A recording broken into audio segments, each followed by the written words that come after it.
Skin glowing ಆಗಿರಬೇಕು, ಕೂದಲು ದಟ್ಟವಾಗಿರಬೇಕು. ಇದು ಸಾಮಾನ್ಯವಾಗಿ ಪ್ರತಿಯೊಬ್ಬ ಹೆಣ್ಣು ಮಕ್ಕಳಿಗಿರುವ ಆಸೆ.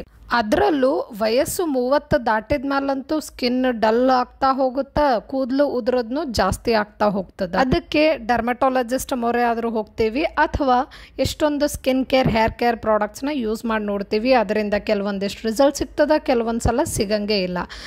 ಹಾಗಾಗಿ ನಾನು ನಿಮಗೆ ಜಾಸ್ತಿ ರೊಕ್ಕ ಖರ್ಚಿರಲಾರ್ದೆ ಮನೆಗೆ ಜಸ್ಟ್ ನೀವು 1 ನಿಮಿಷ ಕೊಟ್ಟರೆ ಸಾಕು, ನಿಮ್ಗೆ ಒಂದು ಹೆಲ್ದಿ ಸ್ಕಿನ್ ಹಾಗೂ ಹೆಲ್ದಿ ಹೇರ್ ಪಡ್ಕೋಬಹುದು. ಅದು ಹೇಗೆ ಅಂತ ಈ ವಿಡಿಯೋದಾಗ ಹೇಳ್ತೀನಿ. ಇಲ್ಲಿ ನಾನು ಫಸ್ಟಿಂದ ನಿಮಗೆ ಆಮ್ಲ ತೋರಿಸ್ಲತ್ತೀನಿ. ಸೊ ಇದೇ ಒಂದು ಸ್ಟಾರ್ ಇಂಗ್ರೀಡಿಯೆಂಟ್ ಇವತ್ತು ನಾನು ಏನು ತೋರಿಸ್ಲತ್ತೀನಿ, ಒಂದು ಸಿಂಪಲ್ ಆಮ್ಲ ಶಾರ್ಟ್ ರೆಸಿಪಿ. ಅದರದ್ದು ಸ್ಟಾರ್ ಇಂಗ್ರೀಡಿಯೆಂಟೇ ಆಮ್ಲ. ಈ ಆಮ್ಲೆಯಿಂದ ಹೇಗೆ ನೀವು ನಿಮ್ಮ ಸ್ಕಿನ್ ಹಾಗೂ ಹೇರ್ನ ಹೆಲ್ದಿ ಮಾಡ್ಕೋಬಹುದು ಅಂತ ಈ ವಿಡಿಯೋದಾಗ ಡೀಟೇಲ್ ಆಗಿ ಹೇಳ್ತಾ ಹೋಗ್ತೀನಿ. ಫಸ್ಟ್ ಈ ಆಮ್ಲೆಯಿಂದ ಆಮ್ಲ ಶಾರ್ಟ್ನ ಹೆಂಗೆ ಪ್ರಿಪೇರ್ ಮಾಡಬೇಕು ಮತ್ತು ಅದು ದಿನನಿತ್ಯ ಯಾವಾಗ ತಗೊಂಡ್ರೆ ಸೂಕ್ತ, ಹಾಗೆ ಎಷ್ಟು ದಿನಗಳವರೆಗೆ ತೊಗೊಂಡ್ರೆ ರಿಸಲ್ಟ್ ಸಿಗ್ತದ ಅಂತೆಲ್ಲ ಹೇಳ್ತೀನಿ. ನಾನು ಆ್ಯಕ್ಚುಲಿ ಇದು 7 ಡೇಸ್ ಆಮ್ಲ ಶಾರ್ಟ್ ಚಾಲೆಂಜ್ನ ತೊಗೊಂಡಿದ್ದೆ. ಅಂದರೆ 7 ಡೇಸಲ್ಲಿ ಏನು ವ್ಯತ್ಯಾಸ ಕಾಣಿಸ್ತದ ನನ್ನ ಸ್ಕಿನ್ ಹಾಗೂ ಹೇರಲ್ಲಿ ನೋಡಬೇಕು ಅಂತ ಫಾಲೋ ಮಾಡಿ ನೋಡಿದ್ದೆ. ಸೊ ನಾನು ನಿಮ್ಗೆ ಈ ವಿಡಿಯೋದಾಗ ಡೇ 1 to ಡೇ 7 ತನಕ ಪ್ರತಿದಿನ ಆಮ್ಲ ಶಾರ್ಟ್ನ ತೊಗೊಳೋದನ್ನು ರೆಕಾರ್ಡ್ ಮಾಡಿದ್ದೀನಿ. ಸೊ ದ್ಯಾಟ್ ಡಿಫ್ರೆನ್ಸ್ ಗೊತ್ತಾಗ್ತದಂತಂದು ಅದನ್ನೆಲ್ಲ ಈ ವಿಡಿಯೋದಾಗ ನಾನು ನಿಮ್ಮ ಜೊತೆ ಶೇರ್ ಮಾಡ್ತೀನಿ. ಹಾಗೆ 7 ಡೇಸ್ ಆದಮೇಲೆ ಏನು ರಿಸಲ್ಟ್ ಕಂಡುಕೊಂಡೆ ಅನ್ನೋದನ್ನು ವಿಡಿಯೋದ ಕೊನೆಯಲ್ಲಿ ಹೇಳ್ತೀನಿ. ಹಾಗಾಗಿ ವಿಡಿಯೋನ ಸ್ಕಿಪ್ ಮಾಡದೆ ಪೂರ್ತಿಯಾಗಿ ನೋಡ್ರಿ. ಹಾಗೆ ನನ್ನ ಚಾನಲ್ನ ತಪ್ಪದೆ ಸಬ್ಸ್ಕ್ರೈಬ್ ಮಾಡ್ಕೊರಿ. ನಮಸ್ತೆ, ನಾನು ಗಂಗಾ. ನನ್ನ ಚಾನಲ್ ನಮಸ್ತೆ ಮಾಮ್ಸ್ಗೆ ನಿಮ್ಗೆಲ್ಲರಿಗೂ ಸ್ವಾಗತ. ಫಸ್ಟ್ ಇಲ್ಲಿ ನೀವು ನೋಡ್ತಿರೋ ಹಾಗೆ ಈ ಆಮ್ಲ ಶಾರ್ಟ್ ಪ್ರಿಪೇರ್ ಮಾಡೋಕ್ಕೆ ಏನೆಲ್ಲ ಇಂಗ್ರೀಡಿಯೆಂಟ್ಸ್ ಬೇಕಾಗ್ತದಂತ ನಿಮಗೆ ತೋರಿಸೋತೀನಿ. ಇಲ್ಲಿ 4 ಆಮ್ಲ ತೊಗೊಂಡಿದ್ದೀನಿ. ಆ್ಯಕ್ಚುಲಿ ಪ್ರತಿದಿನ ನಿಮಗೋಸ್ಕರ ಒಂದು ಆಮ್ಲ ಶಾರ್ಟ್ ರೆಡಿ ಮಾಡೋಕ್ಕೆ 4 ಆಮ್ಲ ಏನು ನೆಸಸರಿ ಇಲ್ಲ, ಒಂದೇ ಆಮ್ಲ ಸಾಕಾಗುತ್ತೆ. ಬಟ್ ಒಂದು ಆಮ್ಲ ಮಿಕ್ಸಿ ಜಾರಲ್ಲಿ ನೀಟಾಗಿ ಸಣ್ಣಗಾಗಂಗಿಲ್ಲ, ಹಾಗಾಗಿ ನಾನು 2 ತೊಗೊಂಡಿದ್ದೀನಿ. 2 ಇದ್ದರೆ ಅಟ್ಲೀಸ್ಟ್ ಅದು ರುಬ್ಕೊಂಡಾಗ ಈಸಿಯಾಗಿ ಸ್ಮೂತಾಗಿ ಬ್ಲೆಂಡ್ ಆಗ್ತದೆ. ಅದ್ರ ಜೊತೆಗೆ ಸ್ವಲ್ಪನೇ ಪುದೀನ ಸೊಪ್ಪು, ಅಂದರೆ ಪುದೀನ ಎಲೆಗಳ ಒಂದು 4 to 5 ಪುದೀನ ಎಲೆಗಳು ತಗೋರಿ. ಅದ್ರ ಜೊತೆಗೆ ಒಂದು 4 to 5 ಕರಿಬೇವಿನ ಎಲೆಗಳು ತಗೋರಿ. ಅದ್ರ ಜೊತೆಗೆ ಒಂದು ಸ್ವಲ್ಪ ಬೆಲ್ಲ ಹಾಗೂ ಸ್ವಲ್ಪ ಜಿಂಜರ್ ಭಾಳ ಸ್ವಲ್ಪ ತಗೋರಿ. ನಾನು ತೋರ್ಸತ್ತೀನಲ್ಲ ಅದ್ರಗಿಂತ ಸ್ವಲ್ಪನೇ ಹಾಕ್ರಿ, ಬಿಕಾಸ್ ಭಾಳ ಖಾರ ಅನ್ನಿಸ್ಬಿಡ್ತದ. ಆಮೇಲೆ ಸ್ವಲ್ಪ ಪೆಪ್ಪರ್ ಪೌಡರ್ ಅಂದರೆ ಕರಿಮೆಣಸಿನ ಪುಡಿ, ಹಾಗೆ ಒಂದು ಚಿಟಿಕೆ ಉಪ್ಪು. ಇದಿಷ್ಟನ್ನು ನೀಟಾಗಿ ಬ್ಲೆಂಡ್ ಮಾಡಿದಾಗ ತಯಾರಾಗೋದೇ ಆಮ್ಲ ಶಾರ್ಟ್. ಸೊ ಇದು ಏನೆಲ್ಲ ತೋರಿಸಿದ್ದೀನಿ ಇದಕ್ಕೆಲ್ಲ ಅದರದ್ದೇ ಆದ ನ್ಯೂಟ್ರಿಷನಲ್ ಬೆನಿಫಿಟ್ ಅದ. ಅದರದ್ದೇ ಆದ ನ್ಯೂಟ್ರಿಯೆಂಟ್ಸ್ ನಮ್ಮ ಸ್ಕಿನ್ ಹಾಗೂ ನಮ್ಮ ಹೇರ್ ಹೆಲ್ತ್ ಚಂದ ಮಾಡೋಕ್ಕೆ ಭಾಳನೇ ಹೆಲ್ಪ್ ಮಾಡ್ತಾವೆ. ಲೈಕ್ ಈಗ ಆಮ್ಲ ಎದಕ್ಕೆ ಹೆಲ್ಪ್ ಮಾಡ್ತದೆ ಅಂತಂದ್ರೆ ಅದು ವೈಟಮಿನ್ ಸಿ ರಿಚ್ ಆಗಿರ್ತದೆ, ಹಾಗೆ ಆ್ಯಂಟಿ ಆಕ್ಸಿಡೆಂಟ್ ಕೂಡ ರಿಚ್ ಆಗಿರ್ತದೆ ಅದರಾಗ. ಸೊ ಅದು ನಮ್ಮ ಸ್ಕಿನ್ ಡಲ್ ಆಗ್ಲಾರ್ದಂಗೆ ನೋಡ್ಕೋತದ ಮತ್ತು ಜಲ್ದಿ ಏಜಿಂಗ್ ಆಗ್ಲಾರ್ದಂಗೆ ಸ್ಕಿನ್ ಪ್ರೀ ಮ್ಯಾಚ್ಯೂರ್ ಏಜಿಂಗ್ ಅಂದರೆ ನೀವು ನೋಡಬಹುದು ಈಗ 30+, 35+ ಆಗೋಣ ಒಂಥರ ಮುಖ ಸುಕ್ಕುಗಟ್ಟದಂಗೆ ಆಗ್ತದೆ. ಸ್ಕಿನ್ ಕೇರ್ ಎಲ್ಲ ಕರೆಕ್ಟಾಗಿ ಮಾಡ್ಕೊಂಡಿರಲಿಲ್ಲ, ಸ್ಕಿನ್ ಕಡೆ ಅಷ್ಟೊಂದು ಕೇರ್ ತೊಗೊಂಡಿರಲಿಲ್ಲ ಅಂತಂದ್ರೆ ಭಾಳನೇ ಡಲ್ಲಾಗಿ ಅನ್ನಿಸ್ತಿರ್ತದೆ. ಏಜ್ ಆಗ್ತಾ ಇರೋದು ಭಾಳ ಬೇಗನೆ ಕಾಣಿಸ್ತದೆ ಸ್ಕಿನ್ ಮೇಲೆ. ಸೊ ಅದನ್ನೆಲ್ಲ ಪ್ರಿವೆಂಟ್ ಮಾಡೋದೇ ಈ ವೈಟಮಿನ್ ಸಿ. ಹಾಗಾಗಿ ವೈಟಮಿನ್ ಸಿ ಒಂದು 8 to 10 ಟೈಮ್ಸ್ ಜಾಸ್ತಿ ಇದೆ ಆರೆಂಜಿಗೆ ಕಂಪೇರ್ ಮಾಡಿದ್ರೆ ಆಮ್ಲ ಅಲ್ಲಿ.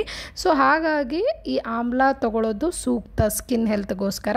ಆಮೇಲೆ ಮೇನ್ ಇಂಪಾರ್ಟೆಂಟ್, ಸ್ಕಿನ್ ಚೆನ್ನಾಗಿರಬೇಕು, ಸ್ಕಿನ್ ಏಜಿಂಗ್ ಜಲ್ದಿ ಆಗೋದ್ರಿಂದ ಸ್ವಲ್ಪ ಕಡಿಮೆ ಮಾಡಬೇಕು, ಪ್ರಿವೆಂಟ್ ಮಾಡಬೇಕು ಅಂತಂದ್ರೆ ಕೊಲಾಜಿನ್ ಚಲೋ ಪ್ರೊಡ್ಯೂಸ್ ಆಗಬೇಕು. ಕೊಲಾಜಿನ್ ನಾವು ಒಂದು 25+, 30+ ಆಗೋಣ ಕೊಲಾಜಿನ್ ಪ್ರೊಡಕ್ಷನ್ ಕಡಿಮೆ ಆಗ್ತಾ ಹೋಗ್ತದೆ.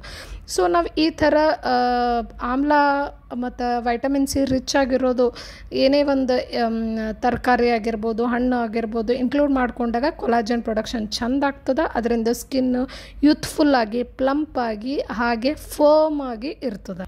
ಇಷ್ಟೆಲ್ಲ ಗುಡ್ನೆಸ್ ಇರೋ ಈ ಆಮ್ಲ ಶಾರ್ಟ್ನ ನೀವು ಕೂಡ ಒಂದು ಸಲ ಟ್ರೈ ಮಾಡಿ ನೋಡ್ರಿ. ಅದರಲ್ಲೂ ನಿಮ್ಮ ಸ್ಕಿನ್ ಏನಾರ ಭಾಳ ಡಲ್ ಅನ್ಸ್ಲತ್ತಿತ್ತು ಮತ್ತು ಕೂದಲೆಲ್ಲ ಭಾಳ ಉದುರ್ಲತ್ತಿದ್ವು ಅಂದರೆ ಇದು ಮಸ್ಟ್ ಟ್ರೈ ಅಂತಲೇ ಹೇಳ್ತೀನಿ. ಬಿಕಾಸ್ ನ್ಯಾಚುರಲ್ ಆಗದ, ಏನೂ ಸೈಡ್ ಎಫೆಕ್ಟ್ಸ್ ಇರೋಂಗಿಲ್ಲ, ಆಮೇಲೆ ಹೆಲ್ತಿ ಕೂಡ ಇದು ಒಳ್ಳೆಯದು.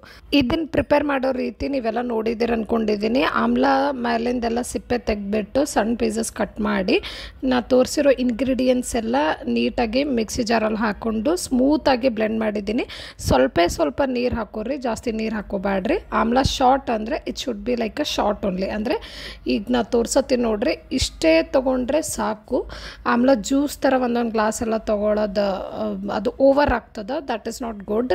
ಇಷ್ಟು ತೊಗೊಂಡ್ರೆ ಸಾಕು. ಪ್ರತಿದಿನ ಖಾಲಿ ಹೊಟ್ಟೆಯಲ್ಲಿ ಮುಂಜಾನೆ ತೊಗೊಂಡು ನೋಡ್ರಿ. ಕನ್ಸಿಸ್ಟೆಂಟ್ಲಿ ರೆಗ್ಯುಲರ್ ಆಗಿ ತೊಗೊಂಡಾಗ ನಮ್ಮ ಸ್ಕಿನ್ ಹಾಗೂ ಹೇರಲ್ಲಿ ಚೇಂಜಸ್ನ ನೋಟಿಸ್ ಮಾಡಬಹುದು. ನಾನು ಕೂಡ ಈ ಒಂದು ಆಮ್ಲ ಶಾಟ್ನ 7 ದಿನ ಟ್ರೈ ಮಾಡಿ ನೋಡೋಣ, 7 ಡೇಸ್ ಏನಾದರೂ ಇಂಪ್ರೂವ್ಮೆಂಟ್ ಅನ್ನಿಸ್ತದೇನೋ ಸ್ಕಿನ್ ಹಾಗೂ ಹೇರಲ್ಲಿ ಅಂತ ಅಂದ್ಕೊಂಡು ಟ್ರೈ ಮಾಡಿ ನೋಡಿದೆ. ಆ್ಯಕ್ಚುಲಿ ನನ್ನ ಸ್ಕಿನ್ ಭಾಳನೇ ಡಲ್ ಆಗಿತ್ತು, ಹೇರ್ನು ಡ್ರೈ ಆಗಿದ್ವು. ಸೊ ಟ್ರೈ ಮಾಡತ್ತೀನಿ. ಇದು ಫಸ್ಟ್ ಡೇ ನಂದು. ಫಸ್ಟ್ ಡೇ ನೀವು ನೋಡತ್ತಿರ್ಬೋದು ನನ್ನ ಸ್ಕಿನ್ ಎಷ್ಟು ಡಲ್ ಅನ್ನಿಸ್ಲತ್ತದ, ಡಾರ್ಕ್ ಸರ್ಕಲ್ಸ್ ಆಗ್ಯಾವ. ಸೊ ಲೆಟ್ಸ್ ಸಿ ಯಾವ ಥರ ಚೇಂಜ್ ಆಗುತ್ತೆ ಅಂತ. ಇದು ಡೇ 2 ಸ್ವಲ್ಪ ಆ ಟೇಸ್ಟಿಗೆ ಯೂಸ್ ಟು ಆದೆ ನಾನು. ಟೇಸ್ಟ್ ಏನೋ ಚೆನ್ನಾಗೇ ಇರುತ್ತೆ. ಯಾರಿಗೆ ಸ್ವಲ್ಪ ಹುಳಿ ಸ್ವೀಟ್ ಟೇಸ್ಟ್ ಇಷ್ಟ ಆಗ್ತದೆ ಅವ್ರಿಗೆ ಈ ಆಮ್ಲ ಶಾಟ್ ಖಂಡಿತವಾಗ್ಲೂ ಲೈಕ್ ಆಗ್ತದೆ. ನೆಕ್ಸ್ಟ್ ಇದು ಡೇ 3. ಇದು ಆ್ಯಕ್ಚುಲಿ ನಂದು ಎಕ್ಸ್ಪ್ರೆಷನ್ ನೋಡಿಬಿಟ್ಟು ಟೇಸ್ಟ್ ಚೆನ್ನಾಗಿಲ್ಲ ಅಂತ ಅನ್ಕೋಬೇಡ್ರಿ, ಟೇಸ್ಟ್ ಚೆನ್ನಾಗೇ ಇರ್ತದೆ. ಬಿಕಾಸ್ ಬೆಲ್ಲ ಉಪ್ಪು ಎಲ್ಲ ಹಾಕಿರ್ತೀವಿ, ಆ ಹುಳಿನ ಬ್ಯಾಲೆನ್ಸ್ ಮಾಡ್ತದೆ ಬೆಲ್ಲ. ಆಮೇಲೆ ಬೆಲ್ಲದಾಗ ಐರನ್ ಚೆನ್ನಾಗಿರ್ತದಲ್ಲ, ಸೊ ಹಿಮೋಗ್ಲೋಬಿನ್ ಲೆವೆಲ್ ಕೂಡ ಇಂಪ್ರೂವ್ ಮಾಡ್ತದೆ. ಅದು ಇಂಡೈರೆಕ್ಟ್ಲಿ ನಿಮ್ಮ ಸ್ಕಿನ್ ಟೋನ್ ಇಂಪ್ರೂವ್ ಮಾಡೋಕ್ಕೆ ಹೆಲ್ಪ್ ಮಾಡ್ತದೆ. ಇದು ಡೇ 4 ಆಮ್ಲ ಶಾಟ್. ಇದರಲ್ಲಿ ಹಾಕಿರೋ ಕರಿಬೇವಿನ ಎಲೆಗಳು ಕೂಡ ಬೀಟಾ ಕ್ಯಾರೋಟಿನ್ ಪ್ರೋಟೀನ್ಸ್ ಹಾಗೂ ಆ್ಯಂಟಿ ಆಕ್ಸಿಡೆಂಟ್ ರಿಚ್ ಆಗಿರೋದ್ರಿಂದ ಹೇರ್ ಥಿನ್ ಆಗ್ಲಾರ್ದಂಗೆ, ಆಮೇಲೆ ಬೇಗ ಬಿಳಿ ಕೂದಲು ಆಗ್ಲಾರ್ದಂಗೆ, ಆಮೇಲೆ ಹೇರ್ ಥಿಕ್ಕಾಗಿ ಬೆಳೆಯೋಕ್ಕೆ ಹೆಲ್ಪ್ ಮಾಡ್ತದೆ. ಐರನ್ ಅಬ್ಸಾರ್ಪ್ಷನ್ ಚೆನ್ನಾಗಿ ಆಗೋಕ್ಕೆ ಕರಿಬೇವಿನ ಎಲೆಗಳು ಹೆಲ್ಪ್ ಮಾಡ್ತದೆ. ಅದರಿಂದ ಹೇರ್ ಗ್ರೋತ್ ಕೂಡ ಸ್ಟ್ರಾಂಗ್ ಆಗಿ ಆಗ್ತದೆ. ನೆಕ್ಸ್ಟ್ ಇದು ಡೇ 5 ಆಮ್ಲ ಶಾಟ್.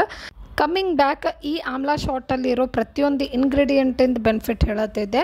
ಪುದೀನ ಎಲೆದು ಹೇಳಬೇಕಂದ್ರೆ ಪುದೀನ ನಮ್ಮ ದೇಹಕ್ಕೆ ರಿಫ್ರೆಶಿಂಗ್ ಮಾತ್ರ ಅಲ್ಲ, ಅದು ಇರಿಟೇಟೆಡ್ ಸ್ಕಿನ್ನ ಕಾಮ್ ಮಾಡೋಕ್ಕೆ, ಒಂಥರ ಸ್ಕಿನ್ನ ಸೂದಿಂಗ್ ಆಗಿಡಕ್ಕೆ ಹೆಲ್ಪ್ ಮಾಡ್ತದೆ. ಅದ್ರ ಜೊತೆಗೆ ಡ್ಯಾಂಡ್ರಫ್ ಕೂಡ ರೆಡ್ಯೂಸ್ ಮಾಡ್ತದೆ.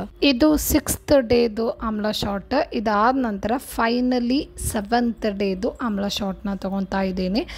ಈ ಎಲ್ಲ 7 ಡೇಸ್ ತೊಗೊಂಡಾದ ನಂತರ ನನ್ನ ಸ್ಕಿನ್ನಲ್ಲಿ ಯಾವ ರೀತಿ ಚೇಂಜಸ್ ಆಗ್ಯದ ಅಂತ ನೀವೇ ನೋಡ್ರಿ. ನೆಕ್ಸ್ಟ್ ಕ್ಲಿಪ್ಪಲ್ಲಿ ತೋರ್ಸತ್ತೇನೆ. ಬಹಳನೇ ಡ್ರಾಸ್ಟಿಕ್ ಚೇಂಜಸ್ ಏನು ಅನಿಸಿಲ್ಲ ನನಗೆ. 7 ದಿನದಲ್ಲಿ ಏನು ಕಾಣಿಸ್ತದ. ಸೊ ಸ್ಕಿನ್ ಸ್ವಲ್ಪನೇ ರಿಫ್ರೆಶಿಂಗ್ ಆಗಿ ಅನ್ನಿಸ್ಲತ್ತಿತ್ತು ಅಷ್ಟೇ. ಭಾಳ ನೋಟಿಸೇಬಲ್ ಡಿಫ್ರೆನ್ಸ್ ಏನೇ ಇರಲಿಲ್ಲ ಆನೆಸ್ಟ್ಲಿ ಸ್ಪೀಕಿಂಗ್. ಬಟ್ ನನಗೆ ಏನು ಚೇಂಜಸ್ ನೋಟಿಸ್ ಮಾಡಿದ್ನಂದ್ರೆ ಡೈಜೆಷನ್ ಇಂಪ್ರೂವ್ ಆಗಿತ್ತು, ಭಾಳ ಲೈಟರಾಗಿ ಫೀಲ್ ಆಗ್ತಿತ್ತು ಮತ್ತು ಫ್ರೆಶ್ ಆಗಿ ಫೀಲ್ ಆಗ್ತಿತ್ತು. ಅದ್ರ ಜೊತೆಗೆ ಕೂದಲು ಮತ್ತು ಡ್ರೈ ಆಗೋದು ಕಡಿಮೆ ಆಗಿತ್ತು. ಹಾಗಾಗಿ ನನಗೇನು ಅನಿಸಿತ್ತಂದ್ರೆ ಬರೀ 7 ಡೇಸಲ್ಲಿ ಇಷ್ಟು ಸಣ್ಣ ಚೇಂಜಸ್ ಕಾಣಿಸೋದಂದ್ರೆ ಕಂಟಿನ್ಯೂಯಸ್ ಆಗಿ ಇನ್ನೂ ಒಂದು 21 ಡೇಸು ಅಥವಾ 30 ಡೇಸ್ ಮಾಡಿದರೆ ನೋಟಿಸಬಲ್ ಚೇಂಜಸ್ ಕಾಣಿಸ್ತಿತ್ತು ಅಂತಂದು. ಸೊ ನಾನು ಮತ್ತೊಂದು ಸಲ ಕಂಟಿನ್ಯೂ ಮಾಡಿದ್ರಾಯ್ತು ಅಂತ ಅಂದ್ಕೊಂಡೆ. ನೆಕ್ಸ್ಟ್ ಇದೇ ಆಮ್ಲೆಯಿಂದ ಇನ್ನೊಂದು ರೆಸಿಪಿನ ತೋರ್ಸತ್ತೀನಿ. ಯಾರಿಗೆ ಆಮ್ಲ ಶಾರ್ಟ್ ಮಾಡ್ಕೊಳಕ್ಕಾಗಲ್ಲ ಇದನ್ನು ಕೂಡ ಅವರು ಪ್ರಿಪೇರ್ ಮಾಡ್ಕೋಬೋದು. ಹೆಂಗಾದರೂ ಮಾಡಿ ಆಮ್ಲನ ನಿಮ್ಮ ಡಯಟಲ್ಲಿ ಇನ್ಕ್ಲೂಡ್ ಮಾಡಿಕೊಂಡಾಗ ಸ್ವಲ್ಪ ಸ್ಕಿನ್ ಹಾಗೂ ಹೇರಿಗೆ ಭಾಳನೇ ಒಳ್ಳೆಯದು. ಇದಕ್ಕೆ ನಾನು ಒಂದು ಆಮ್ಲನ ಸಣ್ಣ ಪೀಸಸಲ್ಲಿ ಕಟ್ ಮಾಡಿಬಿಟ್ಟು ಅದರಲ್ಲಿ ಒಂದು ಚಿಟಿಕೆ ಪೆಪ್ಪರ್ ಪೌಡರ್ ಹಾಕಿ 1 ಸ್ಪೂನ್ ಜೇನುತುಪ್ಪನ ಹಾಕಿ ಒಂದು ಬೌಲಲ್ಲಿ ನೀಟಾಗಿ ಮಿಕ್ಸ್ ಕೊಟ್ಬಿಟ್ಟು ಅದನ್ನು ರಾತ್ರಿನೇ ನೆನೆ ಇಡ್ತಾ ಇದ್ದೀನಿ. ಈ ಥರ ಎಲ್ಲ ಮಿಕ್ಸ್ ಮಾಡಿ ಇಡ್ತಾ ಇದ್ದೀನಿ ರಾತ್ರಿನೇ. ಸೊ ದಟ್ ಬೆಳಗ್ಗೆ ಎದ್ದ ತಕ್ಷಣ ಖಾಲಿ ಹೊಟ್ಟೆಯಲ್ಲಿ 1 ಸ್ಪೂನ್ ತೊಗೋಬೇಕು ಅಂತ. ಮುಂಜಾನೆ ಹಾಗೂ ಮಧ್ಯಾಹ್ನ ಒಂದೊಂದು ಸ್ಪೂನ್ ತೊಗೋಬಹುದು. ಆ್ಯಕ್ಚುಲಿ ಇದು ಸದ್ಗುರು ಅವರು ಹೇಳಿರೋ ರೆಸಿಪಿ. ನಾನು ಟ್ರೈ ಮಾಡಿ ನೋಡಬೇಕಂತ ಟ್ರೈ ಮಾಡಿದ್ದೆ. ಟೇಸ್ಟು ಚಲೋ ಅನ್ನಿಸ್ತದ ಮತ್ತು ಹೆಲ್ತಿಗೂ ಭಾಳನೇ ಒಳ್ಳೆಯದಂತ. ನಮ್ಮಲ್ಲಿ ರೋಗ ನಿರೋಧಕ ಶಕ್ತಿ ಹೆಚ್ಚು ಮಾಡುವಲ್ಲಿ ಇದು ಸಹಾಯ ಮಾಡ್ತದಂತ. ಬಟ್ ನಿಮ್ಗೇನಾದರೂ ಈ ಆಮ್ಲ ಇಷ್ಟ ಇದ್ದಿದ್ದಿಲ್ಲ ಅಥವಾ ಆಮ್ಲ ಆಗಬರಲ್ಲ ಅಥವಾ ಈ ಆಮ್ಲ ಶಾರ್ಟಲ್ಲಿ ಹಾಕಿರೋ ಯಾವುದೇ ಇಂಗ್ರೀಡಿಯೆಂಟ್ ನಿಮಗೆ ಆಗಬರಲ್ಲ ಅಂದ್ರೆ ಇದನ್ನು ಮಾಡೋಕ್ಕೆ ಹೋಗಬೇಡ್ರಿ ಅಂತ ಹೇಳ್ತಾ ಇಲ್ಲಿಗೆ ಈ ವಿಡಿಯೋನ ಮುಗಿಸ್ತಾ ಇದ್ದೀನಿ. ನಿಮ್ಗೇನಾದರೂ ಈ ವಿಡಿಯೋ ಇಷ್ಟ ಆದರೆ ಲೈಕ್ ಮಾಡಿರಿ, ಕಮೆಂಟ್ ಮಾಡಿರಿ ಹೇಗೆ ಅನ್ನಿಸ್ತು ಅಂತ. ಮತ್ತೆ ಮುಂದಿನ ವಿಡಿಯೋದಲ್ಲಿ ಸಿಗ್ತೀನಿ. ಅಲ್ಲಿವರೆಗೂ ಬಾಯ್.